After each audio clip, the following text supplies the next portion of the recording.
It has always been a dream of mine to road trip the Scottish Highlands. I only had 6 days to explore this great country, and I spent hours and hours researching the best route to see the Highlands that would maximize adventure. This is my journey through Scotland. When I visited Scotland, I fell in love. I've never experienced that rush and that just sense of home in a place that I had never been before. But Scotland is it. Scotland is amazing, and I am counting down the days till I can get back there. I was very fortunate. My friend and I were able to do a Scottish Highlands road trip, and I would love to walk you through our itinerary to hopefully help you with some future trip planning. This itinerary will be based in and out of Edinburgh, but you can definitely do this out of Glasgow or Aberdeen. You would just have to adjust kind of the timestamps for how long it'll take to get to each place. I would also really recommend getting a car for this. We spent a day in Edinburgh on both ends of our Scottish Highlands road trip, and there were a lot of different kind of advertisements for like Highlands trips that you could have a bus take you on, and obviously if you don't drive, that is definitely a possibility, but we loved the freedom of having our car. And with this road trip, you're gonna definitely want to pull over and stop and see the scenery and all of that good stuff. So I would definitely recommend having a car if you are able. But without further ado, let's get into this trip. This is one of my favorite trips ever. So you're gonna start in Edinburgh, and your goal for the day is to drive up to Inverness. Inverness is kind of the capital of the Highlands. It's where Loch Ness is, all that good stuff. So the drive takes about 2 to 3 hours, and it's pretty straightforward. There's a couple different stops you can take along the way. My friend and I actually went whitewater rafting in Aberfeldy. If you want to break up the drive and extend the trip even more, Aberfeldy is a wonderful base point for a lot of different adventurous activities like cycling or hiking or whitewater rafting, kayaking, those things that we did. But your goal for the first day is to drive leisurely, of course, from Edinburgh to Inverness. You're gonna stay in Inverness that night. It's a small town. There's a couple bars. We ate at a pretty good Indian restaurant. There's a little shopping area. But the main thing that you can do in Inverness is Loch Ness. So I would recommend spending the night in Inverness and then the next day getting up and doing Loch Ness. There's so many different things you can do in Loch Ness. My friend and I swam in it, which was a little chaotic and also freezing, but very fun to say we swam in Loch Ness. There's also Urquhart Castle, which we did not have time to do, / we didn't have tickets for it. It was insanely packed. It is absolutely stunning and definitely probably worth the line for it, but we couldn't get tickets far enough in advance, and when we drove by it, it was kind of chaotic. But I definitely recommend driving along the road by Loch Ness because there are roadside attractions that you can stop at. They explain the whole story of Nessie, which as a conspiracy theory lover, I found fascinating, and hopefully you find fascinating too. I won't spoil it for you. But from Inverness, your goal is then to drive up to Isle of Skye. Isle of Skye is very popular. It's a very well-known region in the Scottish Highlands, but it is 1,000,000% worth it. And the stretch of road from Inverness all the way to Isle of Skye is one of the prettiest stretches of road that I have ever been down. I would recommend as you're traveling along this road, if you see the coos, which are Scottish cows, definitely stop. There are way less coos on Isle of Skye than people realize, and if you want to see like the true Scottish cows with their fur and their scruffiness and all of that, I definitely recommend stopping. There are a bunch of beautiful little hiking trails that you can stop along on this route, and as you get closer to Isle of Skye, the scenery will start getting more and more epic and amazing. As you're getting closer to Isle of Skye, and if you're into history, I definitely recommend stopping at the Eilean Donan Castle. This is one of the best castles that you can really see for free. You can park in the parking lot and then just go walk up to the gated area and see like a pretty good chunk of the castle. I believe tickets are 15, 12 pounds depending on your age, and we didn't do that, but we did look right up at the castle and it was stunning. It's like an episode of Outlander. The history in Scotland is just absolutely amazing. It's unparalleled. So the drive from Inverness to Isle of Skye is gonna take about 3 hours depending on what you stop and do, but your goal is to get to Isle of Skye. You can stay in any one of the various locations. The most popular is definitely Portree, and this will be your base camp for the next couple of days, because in this road trip we spend a couple of days in Isle of Skye. So it just depends where you want to stay. Most people stay in Portree because it's closer to all the main attractions. There are various little bed and breakfasts even further within Isle of Skye that I can definitely recommend. It just depends on your budget and what you want to prioritize. We stayed at Isle of Skye Backpackers, which is one of like 3 hostels in the region, and it was a little bit further out. Like, it was not in, I guess, like Isle of Skye proper.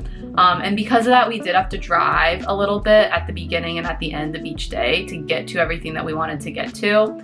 In my opinion though, it was worth it because we got to stay in Isle of Skye for like £30 a night. So it just depends on your preference. So there's lots of different things you can do in Isle of Skye. If you're a hiker or a backpacker or a biker, you can get into some crazy adventures. I'm a hiker, so I obviously wanted to prioritize some of the cool hikes, and I also, because it was my first time in Isle of Skye, wanted to see some of the big landmarks. So there's kind of 2 different road trip loops you can do to see all of the main sites. The very first day we did what was probably the most popular day trip loop route, and if you only have a limited amount of time in Isle of Skye, I would recommend this one because it shows you a variety of different things without having to drive like an insane amount. So I would definitely recommend the Old Man of Storr hike. This was the first thing we did, and I don't know if anything beat it. It was stunning. It was not too challenging of a hike. We went right at sunrise basically to have the place semi to ourselves, and the views at the top are genuinely spectacular. It was one of my favorite hikes I've ever done. I would also really recommend Brothers Beach. If you travel down a little bit further down the road from Old Man of Storr, you'll get to Brothers Beach. It's like a 1 mile, not even really a hike, kind of a walk, but you get to this stunning isolated beach, and you can apparently find dragon fossil footprints there if you look hard enough. Not a hike, but Mealt Falls is a stunning waterfall, like basically into the ocean, and it's right at a rest stop, so you don't even really have to exert any energy. You can just go. My friend and I had a pizza party at that rest stop because it was like lunchtime by the time we were there, and I really recommend that. That was pretty fun. I would end the day at the Quarrang. It's a beautiful hiking region. It is pretty far, so like if you're thinking about this loop, the Quarrang is definitely like the end of the loop. And it's about a 3 mile hike. It just feels otherworldly. Like, it truly feels like you don't belong there. It feels like the Lord of the Rings or like Harry Potter or something. It is absolutely insane. So I really recommend going there. It is easy if you don't want to do like the full hike. You can hike out like 10 minutes, hike back 10 minutes, and still see a lot of pretty views. Watch out for the sheep poop though. For your second day in Isle of Skye, I would recommend going to Neast Point. It is absolutely stunning. You can get out of your car, hike, walk way down, and it's really easy to get away from the crowds there, so that's super cool. I would also recommend the fairy pools. There were a bunch of people doing cold plunges there, but it's basically this beautiful little stream that cuts through kind of like a valley in the Isle of Skye, and the views are unmatched. We didn't do a cold plunge because we didn't have our bathing suits, but I do regret that. I wish I had done a cold plunge because that's apparently like the thing to do in Scotland. If you're into history, I would recommend the Dunvegan Castle. That is also along this loop. It is super cool. We did not go to it because we didn't want to pay money, but I've heard very good reviews about it, and it's right along this route, so it's pretty easy to get to. I would also really recommend, and something that I don't think it's recommended enough when you read Isle of Skye itineraries, is going on a puffin tour.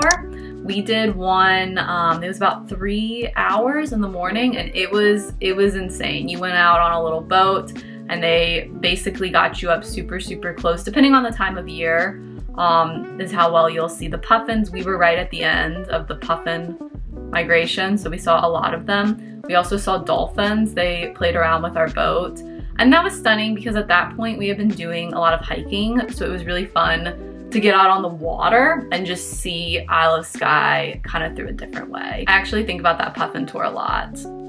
It just felt so insane. We felt so far removed from any sort of civilization. Like, Isle of Skye is already pretty remote, and then just to go even further out to some of like the actually remote islands in Isle of Skye and to see the puffins. They are an amazing animal. They're like some of my favorite animals now. I definitely recommend that. That was really spectacular. Once you're done in Isle of Skye, I would recommend spending the night in Isle of Skye and then the next day driving to Glencoe. Glencoe is a very mountainous area. It's a super popular area for hiking in the region. There's a lot of different backpacking adventures that you can get into. And if you are a serious hiker, I would definitely recommend basing yourself in Glencoe for a couple of days. We were running out of PTO, so we did not do that, but I would definitely recommend that. One excellent hike that we did do that I really recommend is seeing the Glenfinnan Viaduct. The Glenfinnan Viaduct is where they filmed a bunch of scenes in Harry Potter, and it was so cool to go to. A, the bridge, the viaduct is absolutely stunning, and B, if you're a Harry Potter fan, there's nothing better. There's nothing better at all. From Glencoe, you're gonna head back to Edinburgh. It's like 3 to 4 hours, depending on traffic and depending on how quickly you move. And that'll end your road trip. So definitely options to expand in a bunch of different places. Like if you want to spend more time in Inverness, you can add a day or two there. If you want to do more things in Isle of Skye, there are probably like 2 full days of additional activities that we didn't even do. So you can definitely make that work as well. And then if you want to do more like hiking adventures, stuff like that, Glencoe would be a good base. There's also so many other additional Scotland adventures that you can go on. Some that are now on my bucket list are hiking the West Highland Way. I am actually hopefully tentatively planning to do that this spring because I loved Scotland so much. Another option is the NC 500 road trip. When we did our Scottish Highlands road trip, we basically like cut across the middle of the country. The NC 500 goes up and around and is like a super famous RV trip where you like take your RV and camp in campgrounds, and that just sounds like the best thing ever.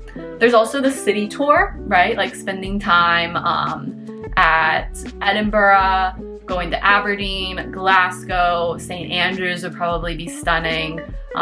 There's also the whiskey element. I've heard of like whiskey tours in Scotland. There's so much you can do. The Harry Potter tours, the Outlander tours. I just have so much love for that country, and it was absolutely spectacular. The people were also friendly.